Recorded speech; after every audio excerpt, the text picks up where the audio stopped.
This is a glow recipe. Watermelon glow, niacinamide 2 drops. As you can see, I am almost done and I am so sad. I wanted to make this last forever. This is the 15 ml size. So I was able to use this in probably like a month, 2 months, that I felt like this really did give your skin like a beautiful glow. If you didn't know too, niacinamide 2 really helps to hydrate the skin. So it really gives you that dew fresh look. So I'm gonna just show you a little bit. As you can see, it's a beautiful texture.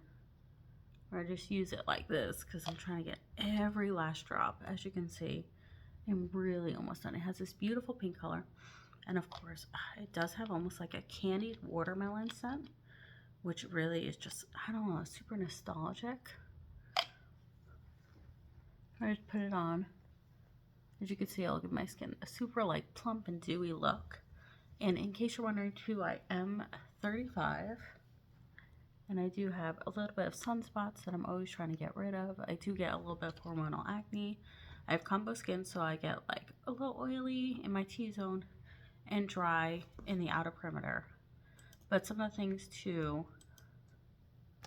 that you should know about this has great things like watermelon, which really helps plump, moisturize, and soothe the skin. Niacinamide, which is what I said, which helps actually like even skin tone, brighten your skin, minimize any pores that you might have. So like I do have obviously pores, but some larger pores like around here, which this really helps minimize.